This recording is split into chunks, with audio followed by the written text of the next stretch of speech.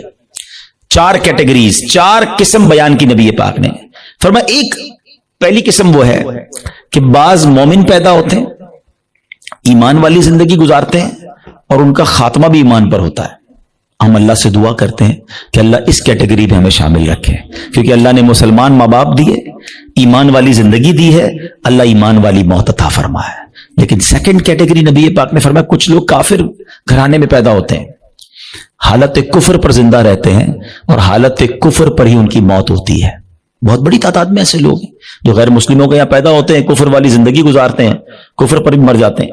تیسری کیٹیگری سنو, اللہ کے نبی فرماتے ہیں کچھ لوگ کافر پیدا ہوتے ہیں, کافروں والی زندگی گزارتے ہیں, مگر ان کا خاتمہ ایمان پر ہو جاتا ہے نا. کئی لوگ جو مرنے جو دنیا میں مسلمان ہو رہے ہیں, یہ کیا ہے, کافر تھے نا, غیر مسلم تھے, کلمہ پڑھا مسلمان ہو گئے, بڑی اچھی بات ہے.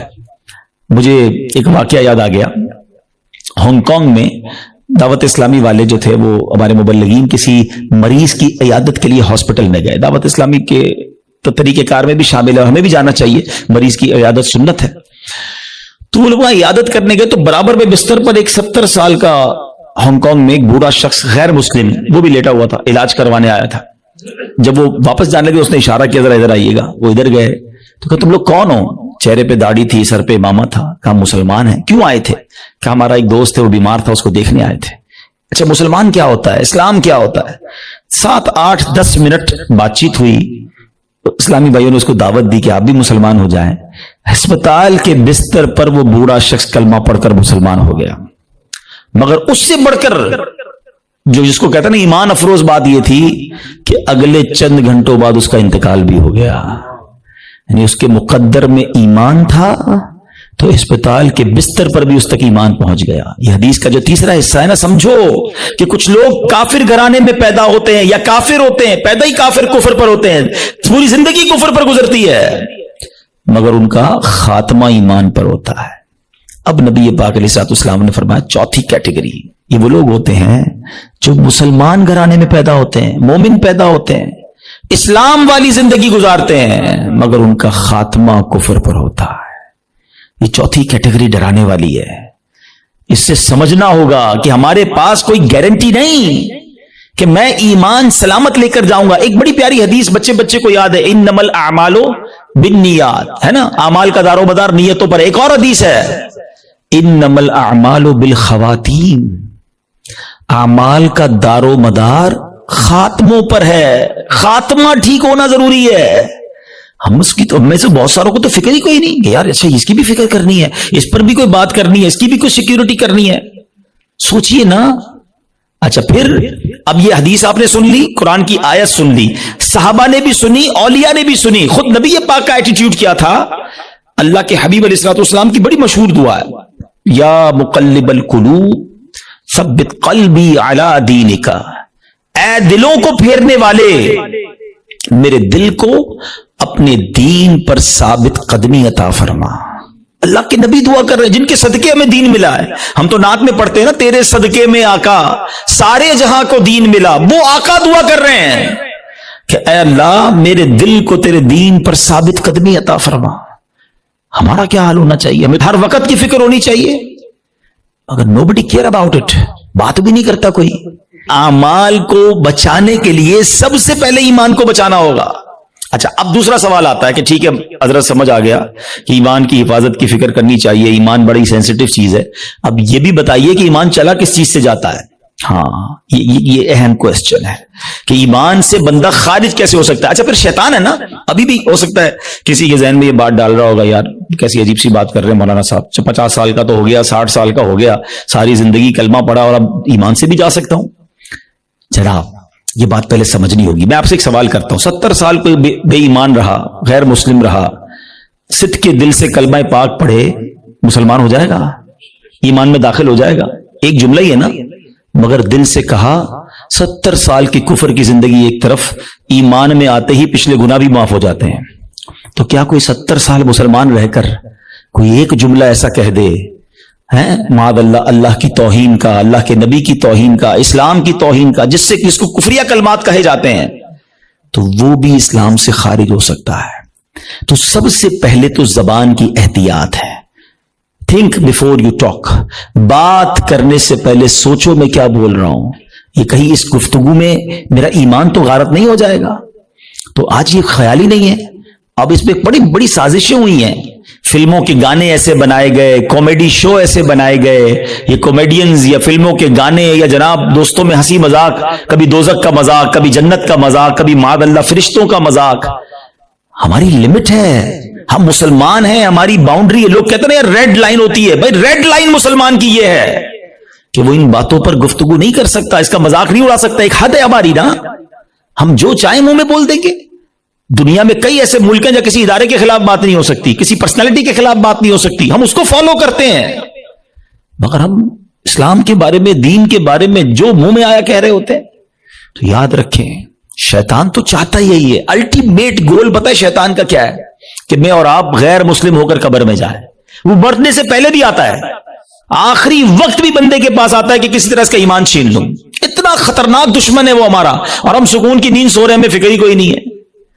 پھر دوسرا جو ایک پرابلم ہے جس کی وجہ سے ایمان برباد ہو سکتا ہے، وہ ہے گناہوں کی عادت۔ روایتوں میں آتا ہے کہ جب بندہ ایک گناہ کرتا ہے نا، اس کے دل پر ایک سیاہ نقطہ لگ جاتا ہے، اور جب وہ بار بار گناہ کرتا ہے تو وہ ایک نقطہ ایک وقت آتا ہے کہ پورا دل ہی کالا ہو جاتا ہے۔ جب دل کالا ہو جاتا ہے تو اس پر نصیحت کی بات ہی اثر نہیں کرتی ہے، پھر شیطان کے لیے بڑا آسان ہوتا ہے اس کا ایمان چھیننا۔ میں آخری بات اس موضوع پہ کر لوں تاکہ اگلے عمل کی طرف جاؤں، ورنہ یہی ایک ٹاپک ایسا ہے کہ میں پورا بیان اس پر کروں، اور کرنے چاہیے ایسے بیانات کہ ایمان کی حفاظت کی فکر بہت ضروری ہے۔ کہ اب آپ غور کریں، شیطان جو ہے نا، میں نے جیسے بتایا کہ وہ ہمارا پکا دشمن ہے اور ہمیں آخری وقت میں ہمارا ایمان چھیننا چاہتا ہے۔ اب ایک شخص ہے جو روزانہ شیطان سے ہار جاتا ہے۔ شیطان صبح اٹھنے لگتا ہے، شیطان کہتا ہے نہیں فجر نہیں پڑھنی، سو جا، رضائی اوڑی اور سو گیا۔ صبح ہوئی نہیں اور شیطان جیت گیا، فائٹ ہوئی، شیطان جیت گیا۔ دوپہر ہوئی، ظہر نہیں پڑھنے دی، شیطان جیت گیا۔ مارکیٹ میں گیا، بے پردہ عورت گزری، شیطان نے کہا دیکھ لے، دیکھ لیا، شیطان جیت گیا۔ موبائل اٹھایا، حرام دیکھ لے، بری ویب سائٹ دیکھ لے، دیکھ لی، شیطان جیت گیا۔ کاروبار کرنے لگا، شیطان نے کہا جھوٹ بول دے، جھوٹ بولا، شیطان جیت گیا۔ دھوکہ دے دے، دھوکہ دیا، شیطان جیت گیا۔ سود کما لے، سود کا کام کیا، شیطان جیت گیا۔ جس سے روز شیطان جیت رہا ہے، مرنے سے پہلے والی جو فائٹ ہوگی ادھر بھی تو شیطان آئے گا نا اس کو سمجھانے کے لیے کہ ایمان درست نہیں ہے، مسلمان درست نہیں ہے، اللہ کا کلمہ مت پڑھ۔ جو روز شیطان کی مان رہا ہے، کہیں مرنے سے پہلے بھی مان گیا تو اس کا کیا بنے گا؟ تو روز شیطان کی ماننے والے کے بارے میں یہ ڈر ہے کہ مرنے سے پہلے اس کا ایمان چھین لیا جائے گا۔ اور جو روز شیطان کو ہرا رہا ہے، سردی کے دن ہے، جی چاہتا ہے نہ اٹھوں، شیطان کہتا ہے سو جا، کہتا نہیں میں رحمان کا بندہ ہوں، شیطان کا بندہ نہیں، وہ فجر ادا کرتا ہے، شیطان کو ہراتا ہے۔ شیطان کہتا ہے حرام دیکھ، وہ نہیں دیکھتا، شیطان کو ہراتا ہے۔ شیطان کہتا ہے حرام کما، بڑے پیسے اس کام میں، وہ کہتا ہے نہیں حرام مجھے نہیں چاہیے، شیطان کو ہراتا ہے۔ بے پردگی سے اسے بچاتا ہے، وہ لڑتا ہے شیطان سے روزانہ، یہ فائٹ ساری زندگی رہے گی، یاد رکھو۔ اور جو روز شیطان سے لڑ رہا ہے نا، انشاءاللہ جب مرتے وقت شیطان اس کا ایمان چھیننے آئے گا نا، وہ ادھر بھی شیطان کی نہیں مانے گا، کلمہ پڑھ کر قبر میں چلا جائے گا۔ ہم بھول جاتے ہیں، وہ نہیں بھولتا، ہم سوتے ہیں، وہ نہیں سوتا، وہ جاگ رہا ہے، وہ ہم پر حملے کر رہا ہے، باریک حملے کرتا ہے۔ تو پہلی بات آج سمجھ جاؤ کہ ایمان سلامت لے کر قبر میں جانا یہ ہمارا الٹیمیٹ ٹارگٹ ہونا چاہیے، ایٹ اینی کاسٹ۔ اگر ایمان میرے ہاتھ میں نہیں رہا تو میں تو گیا نا۔ تو ہمیں اس کی فکر بھی کرنی ہے، اس کے لیے دعائیں بھی کرنی ہیں، ہماری نمازوں میں، ہماری دعاؤں میں یہ شامل ہونا چاہیے۔ آپ بزرگوں کی دعائیں تو پڑھیں نا، نبی پاک کی دعائیں پڑھیں، ایمان کی سلامتی کا وہاں آپ کو ذکر ملے گا، ایمان کی حفاظت کا ذکر ملے گا۔ ہماری دعا کیا ہے؟ یا اللہ کاروبار میں برکت دے دے، صحت میں برکت دے دے، بڑا بنگلہ مل جائے، نوکری مل جائے۔ میں نہیں کہتا اللہ سے مت مانگو، اللہ کے سوا کس سے مانگیں گے؟ مگر آخرت بھی تو مانگو نا۔ قرآنی دعاؤں کو پڑھیں، اللہم ربنا آتنا فی الدنیا حسنہ، مگر فوراً کیا ہے؟ وفی الآخرۃ حسنہ، پھر آگے وقنا عذاب النار، اپنے عذاب جہنم سے بھی بچا۔ تو اللہ کرے کہ ہم اپنے ایمان کی حفاظت کی فکر کرنے والے بن جائیں. ایک اور عمل اللہ اکبر وہ اتنا عام ہو گیا ہے کہ جس کی وجہ سے بھی اعمال برباد ہوتے ہیں, اور وہ عمل کیا ہے؟ حدیث پاک سناتا ہوں. اللہ کے حبیب علیہ الصلوۃ والسلام فرماتے ہیں, اور وہ عمل یہ ہے کہ بندہ کسی سے حسد کرے. اچھا, حسد نیکیوں کے ساتھ پتہ کیا کرتا ہے؟ نبی پاک فرماتے ہیں ایاکم والحسد فإن الحسد یأکل الحسنات کما تأکل النار الحطب. اللہ کے حبیب فرماتے ہیں حسد سے بچو, وہ نیکیوں کو اس طرح کھا جاتا ہے جیسے آگ خشک لکڑی کو کھا جاتی ہے. اب میں مثال دیتا ہوں, آپ نے لکڑی جلائی اور آگ جلائی اس پر, تھوڑی دیر بعد لکڑی کا کیا حال ہوگا؟ ختم نا, خاک ہو جائے گی. یہ پتہ کیا کرتے ہیں جو حسد کرنے والے ہوتے؟ سارا دن نمازیں پڑھی, روزے رکھے, صدقے کیے, رات آئی آگ لگائی اور سارے اعمال برباد کر دیے. یہ نیکیوں کو برباد کرنے والا کام ہے. اور حسد اللہ اکبر آج اتنا عام ہو چکا ہے, ہر دوسرے آدمی کو دوسرے سے حسد ہے, بلکہ بھائی کو بھائی سے حسد, بہن کو بہن سے حسد ہو گیا ہے. نبی پاک علیہ الصلوۃ والسلام فرماتے ہیں حسد سے بچو, کیونکہ حسد ایمان کو مونڈ دینے والا کام ہے. ایک اور حدیث پاک میں آتا ہے حسد ایمان کو ایسے برباد کرتا ہے, حدیث پاک کا مضمون ہے جیسے سرکہ ایلوا شہد کو برباد کر دیتا ہے. اب سرکے کو شہد میں ڈالے, شہد کا کیا حال ہوگا؟ فرمایا یہ ایمان برباد کرنے والی بیماری ہے.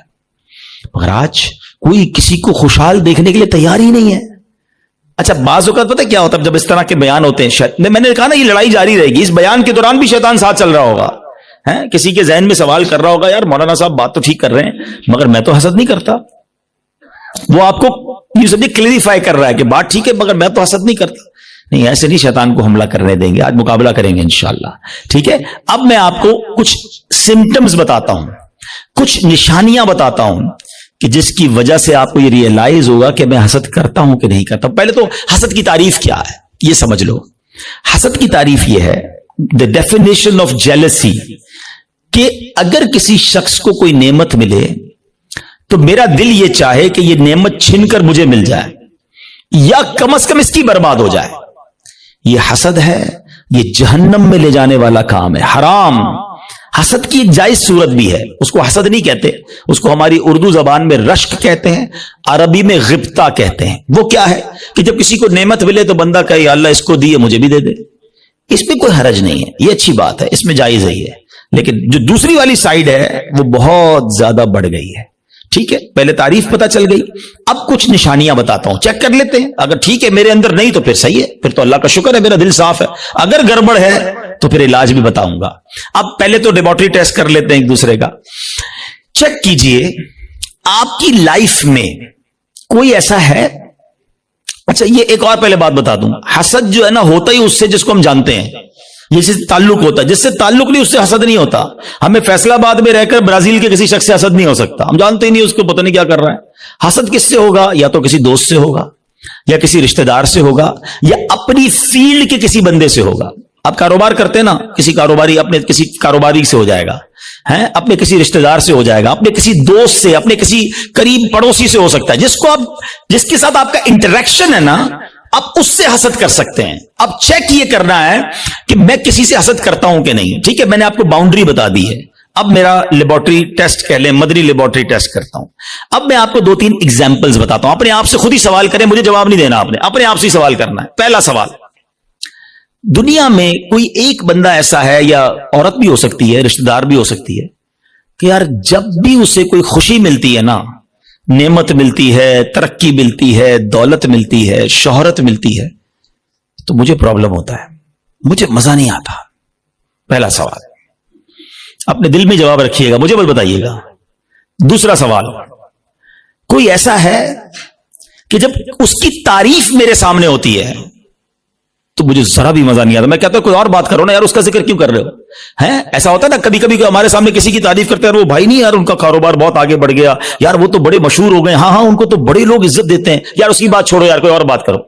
اگر کوئی ایسا ہے کہ اس کے بارے میں جب مجھ سے کوئی بات کرتا ہے اور یہاں پین فیل ہوتا ہے, میں بات بدلتا ہوں. دس از دا سیکنڈ کوسچن. ٹھیک ہے, یہ دوسرا ٹیسٹ ہے.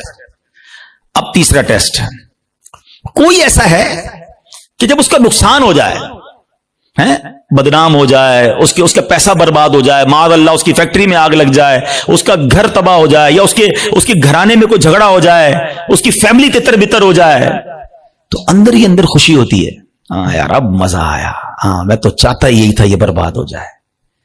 These are the 3 symptoms۔ یہ 3 سوال ہیں آپ سے، جواب مجھے کوئی نہ دے، اپنے دل سے پوچھو۔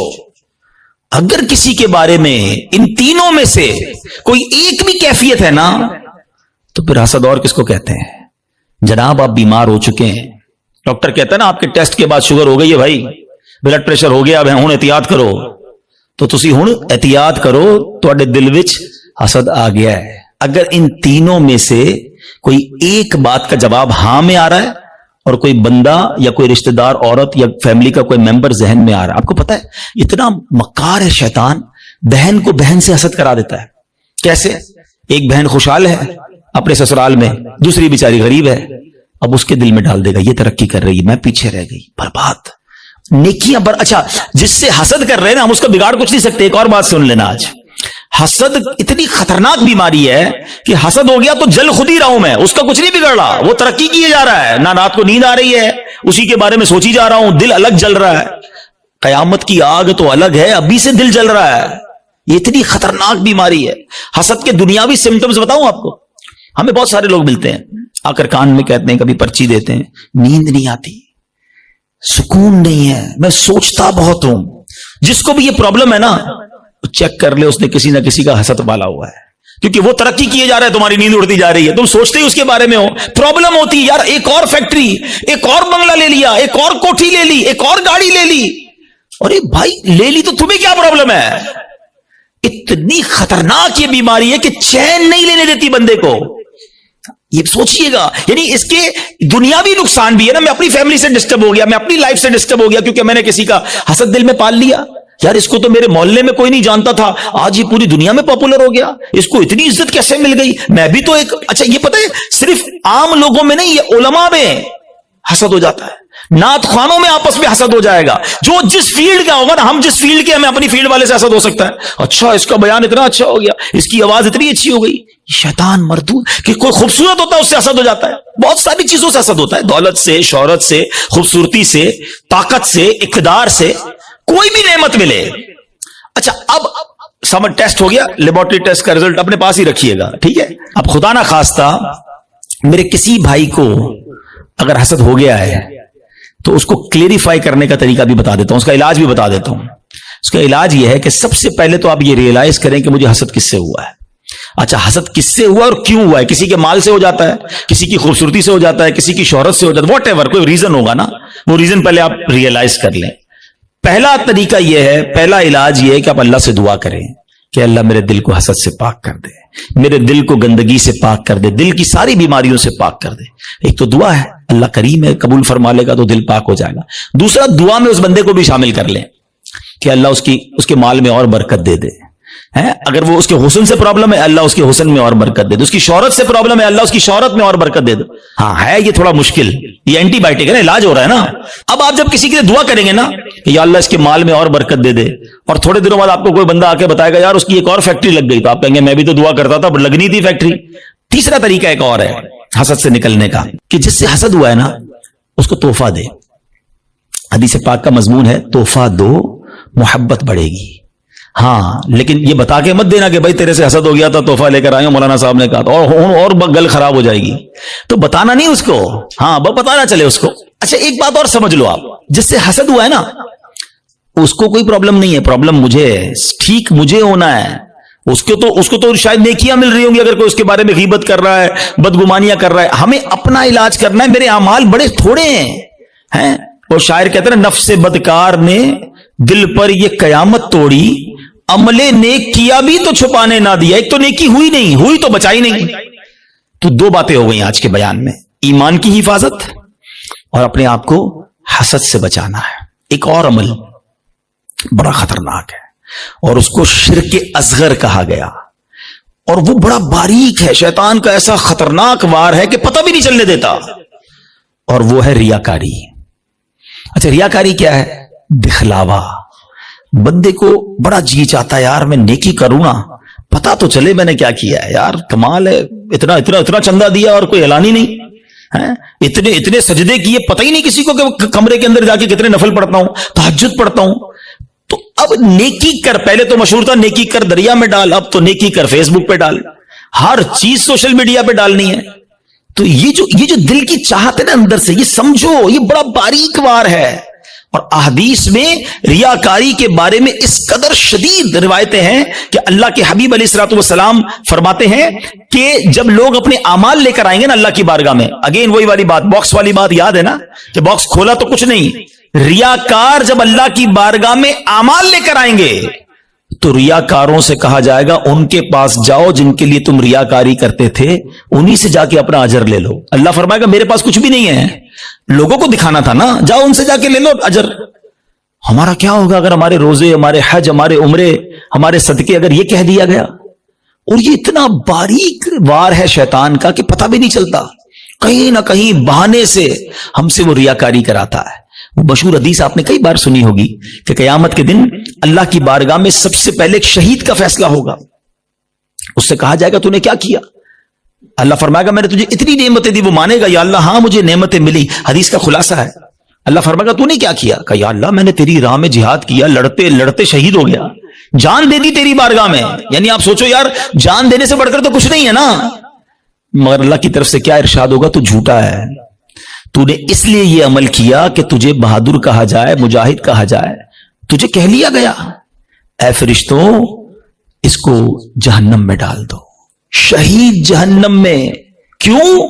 نیت اللہ کی رضا کی نہیں تھی نا, شہرت کی تھی, لوگوں کو پتا چلے. اب اللہ کی بارگاہ میں ایک سخی لایا جائے گا. اے اللہ کی راہ میں خرچ کرنے والوں غور سے سنو, وہ سخی اللہ کی بارگاہ میں لایا جائے گا. اللہ فرمائے گا میں نے تجھے بہت مال دیا. کہے گا ہاں یا اللہ تو نے مال دیا مگر میں نے تیری راہ میں دل کھول کر خرچ کیا. میں خلاصہ کہہ رہا ہوں, میں نے تیری راہ میں دل کھول کر خرچ کیا. ارشاد ہوگا کہ تو جھوٹا ہے, تو نے اس لیے کیا کہ تجھے سخی کہہ لیا جائے. اے فرشتوں اس کو بھی اٹھا کر جہنم میں ڈال دو. دنیا میں سخی مشہور ہو گئے تھے نا, بس اب جہنم میں جاؤ. تیسرا, قرآن کا قاری لایا جائے گا, علم سکھانے والا لایا جائے گا. اللہ کہے گا تجھے اتنی نعمتیں دی. وہ کہے گا ہاں مولا نعمتیں ملی, میں تو لوگوں کو علم پڑھاتا تھا, تیرا دین پڑھاتا تھا, قرآن پڑھاتا تھا. فرمایا تو جھوٹا ہے, تو نے اس لیے کیا کہ تجھے عالم کہا جائے, قاری کہا جائے. اے فرشتوں اس کو بھی اٹھا کر جہنم میں ڈال دو. کبھی بھی سیٹسفائی نہ ہوا کریں. Please try to understand. شیطان مردود پہلی کوشش یہ کرتا ہے ہماری نیکیاں نہ ہوں, اور دوسری کوشش یہ کرتا ہے کہ اچھا نیکیاں کر لی نا, اب اس کو نل اینڈ وائڈ کیسے کروں, ڈیلیٹ کیسے کرواؤں, ضائع کیسے کرواؤں. ادھر ہم مار کھا جاتے ہیں, ادھر ہم سوچتے ہی نہیں ہیں. بڑا جی چاہتا ہے لوگوں کو پتا چلے اتنے حج کیے ہیں, اتنے عمرے کیے ہیں. ایکچولی ہماری تو روز لوگوں سے ملاقاتیں ہوتی ہیں نا, معذرت کے ساتھ کسی سے ملنے جاتے ہیں نا, سب جگہ نہیں لیکن کچھ جگہ ایسا ہوتا ہے کہ 15 منٹ کے اندر بندہ اپنی 15 سال کی نیکیاں گنواتا ہے کہ میں نے اتنے حج کیے ہیں, الحمدللہ ہر سال عمرے پہ جاتے ہیں, سرکار نے بڑا کرم کیا ہے, تہجد کی نماز کی بڑی پابندی ہے, تو رجب شعبان کے روزے بھی رکھتا ہوں, تو فلاں علاقے میں بھی ہم غریبوں کی مدد کرتے ہیں, تو فلاں بھی. بندہ کہ بھائی صاحب کس نے پوچھا تھا یہ سب آپ سے؟ ہم نے تو طبیعت پوچھی تھی آپ کی, آپ نے طبیعت کے جواب میں پوری لسٹ نکال کے دے دی. اچھا اب ذرا میں چوٹ کرنے کے لیے کہہ رہا ہوں کہ جو بندہ 15 سال پرانا حج یاد رکھے ہوئے ہے, اس کو آج صبح جو جھوٹ بولا ہے وہ یاد ہے؟ تھوڑی دیر پہلے موبائل اٹھا کر حرام دیکھا وہ یاد ہے؟ آدھے گھنٹے پہلے غیبت کی تھی وہ یاد ہے؟ آج دن میں کئی گناہ ہوئے وہ یاد نہیں, اور 20-20 سال 25-25 سال پرانی نیکی یاد ہے جو بار بار لوگوں کو بتائی جا رہا ہوں. پوچھے یہ کیوں؟ دیکھیں مجھے بتانے سے مجھے تو کوئی نقصان نہیں ہوا, آپ کا کئی لاس تو نہیں ہو گیا. انما الاعمال بالنیات. اللہ کی بارگاہ میں ہماری نیتیں کیا ہیں ہم سوچیں. تہجد تو اکیلے میں پڑھتا ہے نا بندہ, لیکن کبھی ہم نے پڑھ لی تہجد, اب پیٹ میں درد ہو رہا ہے, سامنے والے کو کیسے بتاؤں کہ تہجد پڑھی ہے؟ بس یار آج بہت تھکا ہوا ہوں. خیریت کیوں تھکے ہیں حاجی صاحب؟ تو الحمدللہ تہجد میں اٹھ جاتا ہوں نا. اچھا آپ تہجد بھی پڑھتے ہیں؟ اور ہن دل وچ ٹھنڈ پی گئی, اینو پتہ چل گیا اسی تہجد گزار نے. وہ نہیں بلو ٹک آتا ہے واٹس ایپ پہ میسج ریسیو, ہمیں لگتا ہے میری عبادت اس کو ریسیو ہو گئی, اور ساڈے دل وچ ٹھنڈ پی گئی. اور اللہ کے بندے ریسیو بھی ہو گئی, ادھر سے ڈیلیٹ بھی ہو گئی. کیوں بتانا ہے؟ میں جانوں میرا رب جانے. یہ سمجھو بات کو, یہ بڑی باریک شیطان کا وار ہے. مسجد میں چندہ دیں, امام صاحب کو اسپیشل پرچی جاتی ہے, ذرا حاجی صاحب کے لیے اعلان کریں, ذرا کولر لگایا حاجی صاحب نے, مسجد کے پنکھے فلاں حاجی صاحب نے لگائے, قالین فلاں حاجی صاحب نے. کیوں آپ قالین لگا دیں, رب ثواب دینے والا ہے. میں ہر کسی اچھا اب اگین میں دیکھیں ہر اپنے ٹاپک میں شیطان کا ایک وار بھی انکلوڈ کر رہا ہوں. ابھی شیطان پتہ کیا وار کر رہا ہوگا, ہائے ہائے اتنا مردود ہے نا. یہ اس بیان میں بھی ہمیں کوئی اور بندہ یاد دلا رہا ہوگا, یہ عبدالحبیب بھائی صحیح کہہ رہے ہیں, یہ فلاں آدمی ہے نا مسجد میں اعلان کرواتا ہے, وہ فلاں آدمی ہے نا نیکیاں بڑی بتاتا ہے, وہ ہمیں کوئی اور یاد دلا رہا ہوگا. ہمیں اپنے بارے میں فیصلہ نہیں کرنے دے گا. ہمارے پاس کوئی پیرامیٹر نہیں ہے کہ ہم کسی کو ریاکار کہہ سکیں, کیونکہ اگر نیکی کوئی اعلانیہ اس لیے کر رہا ہے کہ لوگوں کو ترغیب ملے تو اس کو ثواب ہے. کیا ہے انما الاعمال بالنیات. میں اپنے دل کو تو چیک کر لوں, ہم اپنے دل کو سب چیک کریں, رائٹ لیفٹ نہیں دیکھنا. کہ میں جب اعلان کرنے کی سوچتا ہوں, میں جب واٹس ایپ یا فیس بک پہ لگاتا ہوں, میں جب دوستوں کو بتاتا ہوں قرآن اتنا پڑھا, تلاوت اتنی کی, بس یار آج آفس پہ غریب بندہ آیا تھا بڑا پریشان تھا, میں نے تو یار اس کو فوراً 25,000 روپے دے دیے, یہ کس لیے کہا؟ اگر اچھی نیت ہے تو ٹھیک ہے, ورنہ ہم جانتے ہیں کہ سامنے والا کہ اچھا ماشاءاللہ یار اللہ آپ کو سلامت رکھے. پلیز شیطان کے وار کو سمجھو. میں نے آپ کے سامنے حدیث رکھی ہے کہ شہید جہنم میں جائے گا, وہ شہید جو جہاد کر رہا ہے مگر دکھاوے کے لیے کر رہا ہے, وہ سخی جہنم میں جائے گا جو کروڑوں لاکھوں روپے خرچ کر رہا ہے مگر دکھاوے کے ساتھ کر رہا ہے اللہ کے لیے. ایک چپتا ہوا سوال کر کے اگلے ٹاپک کی طرف جاتا ہوں. اپنے آپ سے میں بھی سوال کرتا ہوں, میں خود اپنے آپ سے بھی سوال کرتا ہوں, میرے اور آپ کے پاس ایسی کتنی نیکیاں ہیں جو فقط میں جانوں اور میرا رب جانے. کبھی اکیلے میں سوال کرنا اپنے آپ سے کہ کسی کو نہیں پتا, دنیا میں کسی کو نہیں پتا, بس میں جانوں میرا رب جانے. ثواب تو اس سے ہی لینا ہے نا, جنت میں تو اسی نے مجھے داخل کرنا ہے اپنے کرم سے, میں کیوں دنیا والوں کو بتاؤں. اچھا پھر اخلاص, ریاکاری کے اگینسٹ کیا ہے اخلاص. اخلاص کی تعریف پتہ ہے کیا ہے؟ آئے ہائے ہائے, علماء بھی کمال کرتے ہیں, ایک جملے میں گلی مکا دیتے ہیں. کہتے ہیں اخلاص کی تعریف یہ ہے جس طرح تم اپنے گناہوں کو چھپاتے ہو نا, اس طرح اپنی نیکیوں کو چھپاؤ. ہم میں سے کوئی چاہتا ہے میری خطائیں پتہ چلیں کہ میں نے کل کیا گناہ کیا, پرسوں کیا کیا؟ نہیں نہیں نہیں, کسی کو میری خطا نہیں پتہ چلنی چاہیے. ہم چھپاتے ہیں مگر نیکیاں سب کو پتہ چلنی چاہیے. سمجھو اس وار کو شیطان کے. تیسرا عمل میں نے بتا دیا آپ کو, ریاکاری. چوتھا عمل جو اس سے ملتا جلتا ہی ہے, وہ بھی اعمال برباد کرنے والا عمل ہے, اور وہ ہے خود پسندی. انسان جو ہے نا اپنے اندر اپنے آپ کو بہت کچھ سمجھنے لگتا ہے. حدیث پاک میں آتا ہے خود پسندی 70 سال کے عمل کو برباد کر دیتی ہے.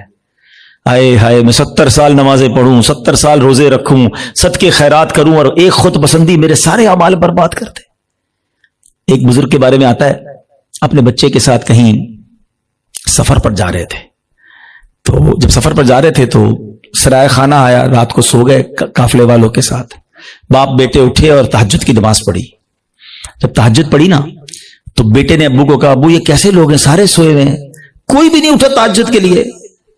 تو والد نے بیٹے کو بڑا کمال کا جواب دیا کہ بیٹا تو بھی سویا رہتا تو اچھا ہی تھا. سمجھائی بات؟ یہ جملہ بڑا کمال کا ہے. آپ تہجد پڑھ کر دوسروں کو حقیر سمجھنے لگے نا, اور اپنے آپ کو میں نے تہجد پڑھی, دیکھو یار یہ سب سو رہے ہیں. یہی تو خود پسندی ہے کہ اپنے آپ کو کچھ سمجھ رہے ہیں, اس کا اپنا ہی کمال سمجھ رہے ہیں, اللہ کی عطا نہیں سمجھ رہے اسے.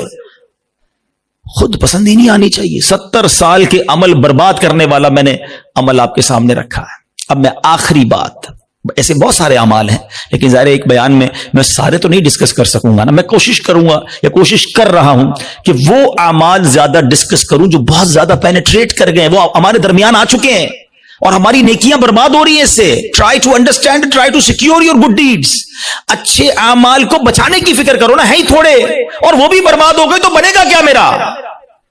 اور اب وہ کیا ہے, وہ قرآن کہتا ہے, وہ کیا ہے, قرآن کہتا ہے یا ایھا الذین آمنوا لا تبطلوا صدقاتکم بالمن والاذی. اے ایمان والو اپنے صدقے باطل نہ کرو احسان جتا کر اور تکلیف دے کر. یہ بھی بہت بڑا مسئلہ ہے. اول تو کسی کے ساتھ بھلائی کرنی نہیں ہے, اور بھلائی کر لی اب ساری زندگی اسے احسان جتانا ہے. یاد ہے نا میں نے نوکری دلائی تھی, بھول تو نہیں گیا, چپل پہن کر آیا تھا میرے پاس, اب گاڑی والا ہو گیا, بھول تو نہیں گیا میرا احسان. تیری بہن کی شادی تھی, میں نے اس کا جہیز دلوایا تھا, بڑا آدمی ہو گیا لیکن یاد ہے نا میں نے تیرے کو لون دلوایا تھا. توبہ توبہ توبہ. سوچو کبھی کبھی زندگی میں احسان جتانے والے مت بننا. میری اور آپ کی اوقات کیا ہے؟ اگر میں نے کسی کے ساتھ بھلا کیا, میں نے اللہ کی راہ میں خرچ کیا تو یہ رب نے دیا نا.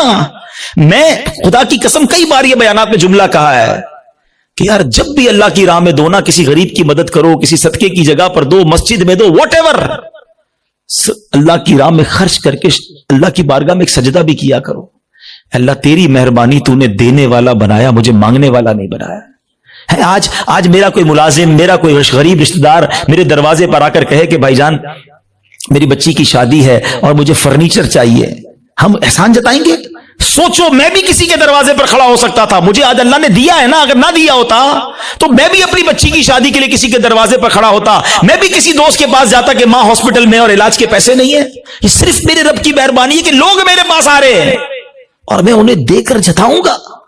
نہ کرو ایسا, اللہ کے لیے مدد کیا کرو, اللہ کا شکر بھی ادا کیا کرو. یہ سارا صدقہ ضائع ہو جائے گا. آپ مسجد میں دے کر, مدرسے میں دے کر, دینی کاموں میں دے کر رسید بھی لے لیں, مگر رسید تو رہ جائے گی, ثواب چلا گیا اگر آپ کی نیت دکھاوے کی ہے, آپ کی نیت اللہ کی رضا کی نہیں ہے. یہ صدقے باطل ہو جائیں گے. قرآن کہتا ہے نا. میں جب بھی یہ بات بیان کرتا ہوں مجھے ایک واقعہ یاد آ جاتا ہے کہ ایک بار میں بزنس مین ہے, ان کے گھر گیا, کافی بڑا ان کا بنگلو ہے. ہم بیٹھے تھے تو ان کا ملازم چائے لے کر آیا. جیسی ملازم آیا نا چائے لے کر, تو اس شخص نے پتہ کیا کیا, کہتا یہ میرا ملازم ہے, میں نے اس کو گھر بنا کے دیا ہے, اس کی بچی کی شادی کرائی ہے. آپ یقین کریں میں اتنا اندر ہی اندر شرمندہ ہو گیا کہ یار یہ کیوں یہ باتیں مجھے بتا رہا ہے, اس بندے کا کیا حال ہو رہا ہوگا, اور وہ ملازم دل ہی دل میں کتنا رو رہا ہوگا کہ یار صاحب نے ایک بار میری مدد کی ہے, ہر مہمان کو سناتے ہیں. یہ کیوں کرتے ہیں ہم؟ آپ نے کر دیا ٹھیک ہے, آپ دوسروں کو بتا کر اسے ذلیل کریں گے. یہی تو قرآن کہہ رہا ہے کہ اے ایمان والو اپنے صدقے باطل نہ کرو, احسان جتا کر, ایذا پہنچا کر. ہم تکلیف پہنچاتے ہیں بعض اوقات, مدد بھی کرتے ہیں اور اس کو اتنے تانے دیتے ہیں کہ وہ بیچارہ شرم سے پانی پانی ہو جاتا ہے, غریب ہے کر کچھ نہیں سکتا. یہ کبھی بھی اپنے اندر عادت نہیں ہونی چاہیے. بلکہ سچی بات بتاؤں, ہمیں تو یہ بھی نہیں امید ہونی چاہیے کہ یار میں کسی کو صدقہ دوں تو یہ میرے لیے دعا کرے, میرا نام لے کے دعا. ہم پتہ ہے کہ عمرے پہ بھیجتے ہیں کسی کو, جاؤ عمرے پہ جانا, ہر چکر میں میرے لیے دعا کرنا. ہم تو ساتھ فیس بھی رکھتے ہیں, اتنے عمرے کرنا, امی کے نام پہ کرنا, ابا کے نام. اور یار آپ کچھ بھی نہ بولو اس کو, وہ جا رہا ہے قدم قدم پر ثواب آپ کو مل رہا ہے. آپ کو بولنے کی ضرورت کیا, میرا رب سب جانتا ہے نا. اللہ جانتا ہے کہ نیت کدھر کی ہے. حضرت عائشہ صدیقہ رضی اللہ تعالی عنہا, حضرت ام سلمہ رضی اللہ تعالی عنہا, امہات المومنین ہے نا, کیا شاندار انداز ہوتا تھا. آپ اپنے غلام کو پیسے دیتی, فرماتی جاؤ کسی غریب کو دے آؤ, اور دیکھو غریب سے ہمارے لیے دعا نہ کرانا, اور اگر وہ ہمارے لیے کوئی دعا کر دینا تو وہ دعا نوٹ کر کے آنا. اب مثال کے طور پہ وہ غریب کو جا کے پیسے دیتے, غریب دعا کرتا کہ یا اللہ ان کی خیر ہو, رزق میں برکت ہو, وہ دعائیں لکھ کر لاتے. اور حضرت ام سلمہ اور بی بی عائشہ ہاتھ اٹھا کر اس فقیر کے لیے وہی دعائیں کیا کرتی جو انہوں نے ان کے لیے کی تھی, اور فرماتی دعا کا بدلہ دعا ہو جائے, اجر اللہ سے لینا ہے. سبحان اللہ, کیا انداز ہے. صدقہ کریں, اللہ کی راہ میں خرچ کرو, مگر ایسے کرو کہ دائیں ہاتھ سے خرچ کرو, بائیں ہاتھ کو پتہ نہ چلے. وہی سوال اگین, ایسے کتنے اعمال ہیں میرے اور آپ کے پاس کہ میں جانوں اور میرا رب جانے. ہاں یقیناً کچھ نیکیاں ایسی ہوتی ہیں جو کھل کے کرنی چاہیے اور اس نیت سے کرنی چاہیے کہ لوگ کریں, لیکن دل کی کیفیت اپنے آپ سے پوچھ لیں. تو بہرحال میرے پیارے اسلامی بھائیو, آج کے اس مختصر سے بیان میں جو میں نے ٹاپک چوز کیا تھا کہ ہم اپنے اعمال کی حفاظت کی فکر کریں, ہم اپنے پیسوں کی, اپنی فیکٹری کی, اپنے گھر کی, اپنی گاڑیوں کی, سب کی حفاظت کی فکر کرتے کیونکہ وہ قیمتی ہیں. خدا کی قسم سب سے زیادہ قیمتی میرا ایمان ہے. ایمان نہیں تو کچھ نہیں, اور سیکنڈ پھر میرے اعمال ہیں, نیکیاں نہیں ہیں. قیامت کے دن اگر کہہ دیا گیا کہ تمہاری کوئی عبادت قبول نہیں تو پھر ہم کدھر جائیں گے؟ ہمارے بزرگان دین اتنے سینسٹیو تھے اس معاملے میں. ایک بزرگ کے بارے میں آتا ہے, وہ کپڑے سیتے تھے, بہت اچھے کپڑے سیتے تھے. تو وہ مارکیٹ میں جاتے تھے اور جو کپڑے بناتے تھے وہ سیل کرتے تھے. تو وہ ایک بار گئے ایک جگہ پر اور ایک کپڑے کے بڑے ایکسپرٹ تاجر کو انہوں نے اپنا پیس دیا, کڑائی وڑائی کر کے لے گئے تھے. تو اس نے جیسے ہی کپڑا ہاتھ میں لیا نا تو اس نے اس کے عیب نکالنا شروع کیے, اسٹچنگ ٹھیک نہیں ہے, کلر کمبینیشن ٹھیک نہیں ہے, فلاں چیز غلط ہے. تو بزرگ رونے لگے. تو وہ تاجر کہتا ہے اب روئے نا, میں لے لیتا ہوں, پرچیز کر لیتا ہوں, اب رو کیوں رہے ہیں؟ کہتے ہیں میں اس لیے نہیں رو رہا تو میرا کپڑا میں عیب نکالیں. میں یہ سوچ رہا ہوں کہ میں نے یہ کپڑا اپنے ہوش کے مطابق, اپنی خیال کے مطابق بالکل صحیح سیا تھا، مگر جب یہ کپڑا کسی ایکسپرٹ کے ہاتھ میں آیا تو اس کو میرے عیب پتہ چل گئے. میں نے اپنی سوچ سے نمازیں ٹھیک پڑھی ہیں، اپنے حساب سے صدقے ٹھیک کیے ہیں، میں نے عمرے اور حج ٹھیک کیے ہیں، لیکن قیامت کے دن جب یہ اعمال اللہ کی بارگاہ میں پیش ہوں گے اور ادھر سے کہہ دیا گیا تیرے سجدوں میں اخلاص نہیں ہے، تیرے صدقوں میں اخلاص نہیں ہے، تیری عبادت میں ذوق نہیں ہے، تیری نیتیں اچھی نہیں ہوں گی، تو میرا کیا بنے گا؟ اس طرح وہ سوچتے تھے. کبھی ہم نے نیکی کر کے یہ سوچا کہ یا اللہ نیکی بچی رہے، قبول فرما لے؟ ہم تو نیکی کر کے پھول جاتے ہیں، بھائی میں نمازی، میں حاجی، میں روزہ دار، میں صدقہ دینے والا. نہیں، پلیز سمجھو بات کو. ہم نے کئی ایسے واقعات پڑھے ہیں کہ جو بڑے بڑے نامور اس زمانے کے جناب مستجاب الدعوات ہوا کرتے تھے. جب شیطان غالب آیا، نفس غالب آیا، لالچ غالب آئی تو ایمان بھی ہاتھ سے چلا گیا. بلم بن باعورہ کا واقعہ کس کو نہیں پتا؟ مستجاب الدعوات تھا وہ شخص، لیکن جب لالچ غالب آئی، شیطان کا داؤ چل گیا، حضرت موسیٰ کے خلاف ہوا، ان کے بارے میں بددعا کرنے لگا، اس کی زبان لٹک کر باہر آ گئی اور کفر پر اس پر خاتمہ ہوا. ہمیں ڈرنا ہے، دعائیں مانگنی ہے، اور یہ خوف ہمیں صحابہ میں نظر آتا ہے. ہاں، سیدنا ابوبکر صدیق، حضرت عثمان غنی، حضرت مولا علی، بی بی فاطمہ، بی بی عائشہ رضی اللہ عنہ، ان کے واقعات تو پڑھیں. یہ تنکا اٹھا کر کہا کرتے تھے کاش میں تنکا ہوتا انسان نہ ہوتا. کیوں کہتے تھے؟ کہ اللہ کی بارگاہ میں پیش ہوا اور وہاں میرا ایمان نہ چلا جائے، میرے اعمال برباد نہ ہو جائیں. تو بہرحال میرے پیارے اسلامی بھائیوں، یہ فکر میں آج کے بیان میں پیش کرنا چاہتا تھا. حسد سے بچنا ہے، نیت کر لیں انشاءاللہ. ہم نے احسان جتانے سے اور دکھلاوے سے بچنا ہے، خود پسندی سے بچنا ہے، اور سب سے مین جو پہلا میرا ٹاپک تھا، ایمان کی حفاظت کی فکر کرنی ہے. ایمان کے ڈاکو گھوم رہے ہیں، یقین کریں، اور وہ ایسا ڈاکو ہے شیطان کے نظر بھی نہیں آتا. اور ڈاکو تو نظر آتے ہیں نا، پولیس والا آپ کھڑا کر لیں گے، آپ کو دل کے آگے پیچھے پہرے دار بٹھانے ہوں گے. پہرے دار کون ہیں؟ آپ نے نماز پڑھ کے پہرے دار بٹھانا ہوگا، آپ نے کلمہ پاک کا ورد کرنا ہوگا. اچھا، یہ بھی بڑا پرابلم ہے.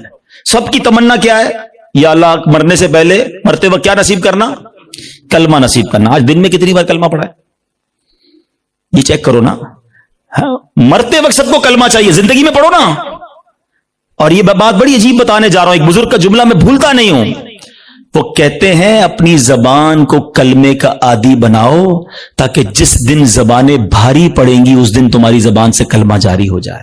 موت کے وقت زبان بھاری ہو جاتی ہے، مگر ہم کئی ہفتے ہو گئے کلمہ نہیں پڑھا. ہم نے کتنی تسبیحیں پڑھی کلمے کی؟ روز کم از کم ایک تسبیح، 100 بار کلمہ. اچھا، آپ کو پتہ ہے حدیث پاک میں افضل الذکر کہا گیا، سب سے افضل اگر کوئی ذکر ہے تو وہ لا الہ الا اللہ محمد الرسول اللہ. پورا کلمہ پڑھے یا کم از کم لا الہ الا اللہ کا ورد کرے اور آخر میں 3 بار محمد الرسول اللہ صلی اللہ تعالی وسلم پڑھ لے، تاکہ میری زبان کلمے کی عادی رہے. اور جو چیز عادی ہوتی ہے نا، وہ پتہ کب نکلتی ہے؟ آخری بات، چلیں یہ بھی ایک بڑی دلچسپ بات بھی ہے، اور اللہ کرے کہ میرے بیان سے کوئی یہ میسج لے جائے. انسان پر جب دھکا لگتا ہے نا، چوٹ لگتی ہے، مشکل وقت آتا ہے، تو جو اندر اصلی ہوتا ہے نا باہر نکل آتا ہے. ٹھیک ہے، یہ اس کو میں آپ کو ایک ایگزامپل سے سمجھاؤں گا. ایک شخص تھا، بادشاہ کے پاس آیا، کئی زبانوں کا ماہر، ایکسپرٹ. اس کی زبان اتنی فلوئنٹ تھی کہ اس نے چیلنج کیا کہ میری اوریجنل زبان پہچان کے بتائیں. عربی بھی تو انگلش بھی تو اردو بھی تو فرینچ بھی، جس زبان میں بات کریں اس زبان میں وہ جواب دے، بڑی فلوئنٹ جواب دے. کوئی نہیں پہچان سکا. ایک شخص آیا، کہتا بادشاہ سلامت مجھے تھوڑا ٹائم دے، میں اس کو پہچان لوں گا. کہا کیسے؟ کہا مجھے اس کے ساتھ ہی رکھ دیں اپنے محل میں. ان دونوں کو ایک ہی کمرہ دے دیا. صبح ہوئی تو وہ بندہ کمرے سے باہر نکلا، جب سیڑھیوں پہ آیا تو پیچھے سے اس نے اسے دھکا دے دیا. وہ لڑکھڑاتا ہوا نیچے گرا اور اب اس کو برا بھلا کہنا شروع کر دیا، گالیاں نکالنا شروع کر دی. کہا بادشاہ سلامت جس زبان میں گالیاں دے رہے نا، یہ اس کی اصل زبان ہے. جب بندے کو جھٹکا لگتا ہے نا تو اس کا اصل باہر آتا ہے. اس کو اور آسان سمجھا دیتا ہوں. کوئی سالن لے کر، پیالہ لے کر ہمارے قریب سے گزرے، اس کو ٹھوکر لگے گی تو برتن سے کیا نکلے گا؟ سالن گرے گا نا. اور اگر کوئی پانی کا پیالہ لے کے جا رہا ہے، اس کو ٹھوکر لگائیں گے تو کیا گرے گا؟ تو جو ٹھوکر لگتی ہے نا، جو اندر ہوتا ہے نا، وہی باہر نکلتا ہے. اب مثال دیتا ہوں. آپ موٹر سائیکل پہ جا رہے ہیں، گاڑی پہ جا رہے ہیں، اچانک بریک لگا، ایکسیڈنٹ ہونے سے بچے آپ. کیا نکلا زبان سے؟ کچھ لوگوں کی زبان سے اس وقت گالی نکلتی ہے، اور کچھ لوگوں کی زبان سے ماشاءاللہ اس وقت یا رسول اللہ نکلتا ہے، لا الہ الا اللہ نکلتا ہے، یا غوث اعظم نکلتا ہے. کیوں؟ اندر اچھا بھرا ہوا ہے.